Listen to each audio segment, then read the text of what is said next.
If you were with someone who pulled you in, got close, made you feel like it was real, and then suddenly shut down, pulled away, and now acts like they're fine after the breakup, this is what's actually happening in their head.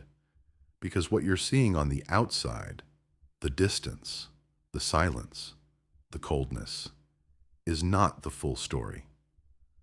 Fearful avoidants don't process breakups the way you think they do. And if you don't understand this, you'll keep misreading their behavior and blaming yourself for things that were never actually about you.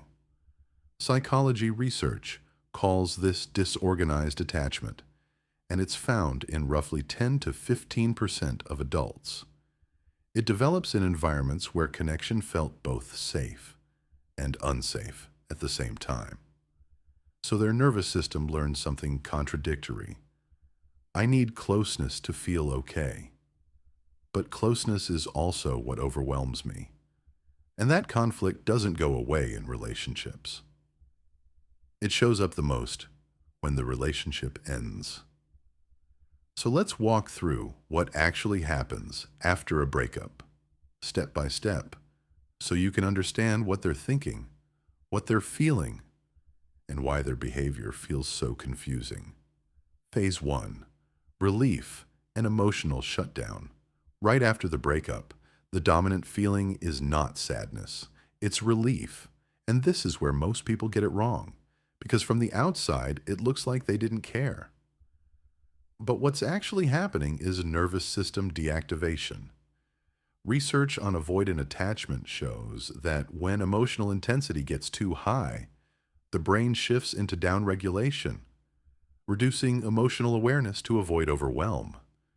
So instead of feeling everything, they feel less or nothing at all.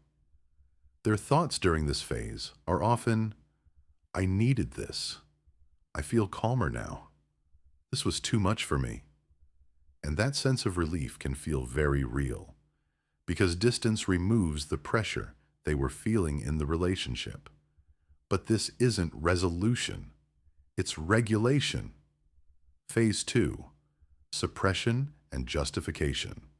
After that initial relief, something else kicks in. They start reinforcing the decision, not emotionally, but cognitively. Studies on defensive processing show that people will often reframe a relationship negatively after a breakup to reduce internal conflict.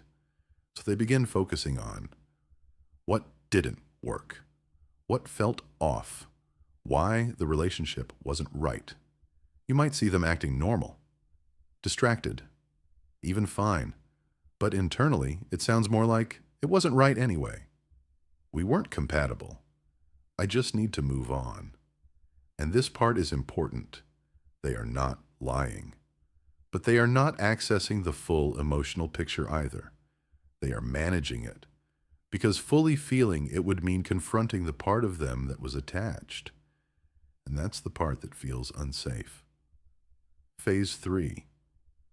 Emotional leakage and intrusive thoughts. This is where things start to shift. Because suppression doesn't hold forever. Research on attachment and thought suppression shows that when emotions are pushed down, they often come back as intrusive thoughts. Not constant, not overwhelming, but unexpected. They might think of you randomly, replay moments, feel something, and then quickly shut it down again. This is where the internal conflict starts to show. Why am I thinking about them? I thought I was over this. I don't want to feel this again. So instead of leaning into the feeling, they distance from it again. They distract themselves, stay busy, avoid anything that brings it back up. But the attachment hasn't disappeared. It's just not being fully processed. Phase 4. Missing you in internal conflict. Over time, the emotional side becomes harder to ignore. And this is where the contradiction becomes very clear. Because now both sides are active. I miss them. But I don't want to go back into that feeling. Research on disorganized attachment shows that individuals experience simultaneous activation of approach and avoidance systems, meaning part of them moves toward connection while another part resists it. So they may miss you. Think about reaching out. Feel nostalgic about the relationship. And at the exact same time, feel overwhelmed by the idea of reconnecting doubt, whether it would work. Pull themselves back again. This is the phase where people often expect action. But this is where fearful avoidance gets stuck. Because feeling something and acting on it are not the same thing. Phase 5. Reach out or reinforce distance. At this point, one of two things usually happens. They either reach out or they double down on distance. If the emotional pull outweighs the fear, they may test the connection. A message, a small check-in, something low risk. But if the fear is stronger, they reinforce the distance again. Tell themselves it's over. Focus on moving forward. Shut the door, emotionally. And here's the part most people don't understand. Both of these outcomes can come from the same feelings. Because the issue isn't whether they feel something. It's whether they can too. Because both sides are happening at the same time. They can miss you and still avoid you. They can care deeply and still stay distant. They can think about reaching out and stop themselves before they do. Internally, it sounds more like, I miss them, but I can't deal with that again. They meant a lot to me, but I need to move on. I want to text them, but I shouldn't open that door. And none of these thoughts cancel each other out. They coexist. That's the part that's hard to understand from the outside, because you're looking for consistency. But they don't feel consistent internally. They feel conflicted. And there's a reason for that. This doesn't start in the relationship. It starts much earlier, when connection itself felt unpredictable, when the same person who brought comfort also brought stress, distance, or emotional confusion. So their system learned something very specific. Closeness feels good, but it also doesn't feel safe. So now, as an adult, those two associations still exist at the same time. Love doesn't just register as connection. It also registers as pressure, as vulnerability, as something that can overwhelm them. So when emotions come up after a breakup, it's not just sadness they're dealing with. It's the feeling of being pulled back into something their system doesn't fully trust. And that's why what you're seeing on the outside can be so misleading. Because it can look like they don't care. It can feel like they moved on quickly, like they shut the door without looking back. But that's not what's actually happening. What looks like indifference is often emotional avoidance. What feels like detachment is often disconnection from feelings they don't know how to process. And silence doesn't mean there's nothing there. It often means they're not letting themselves go there.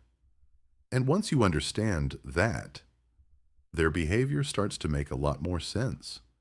Not because it's simple, but because it's internally divided. So the question almost everyone has at this point is, will they come back? And the answer is, they can. But not for the reason you think. A lot of people assume that if someone misses you enough, if the feelings are strong enough, they'll come back. But with fearful avoidance, it doesn't work like that. Because the issue was never a lack of feeling. It was what those feelings triggered.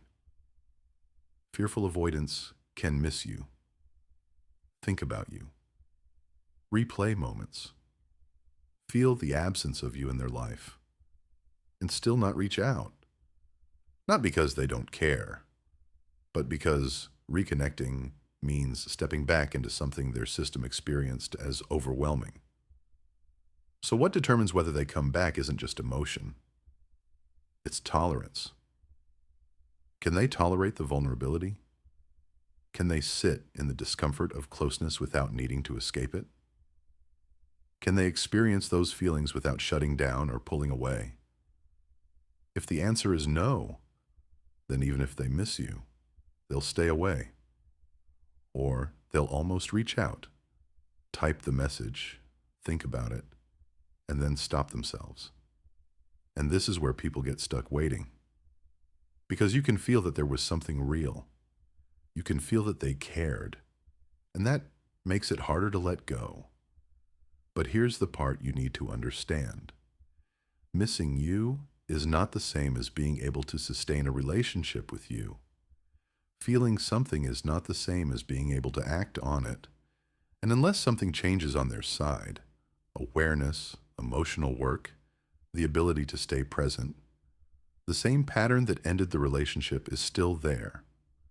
So even if they come back, they often come back into the same cycle.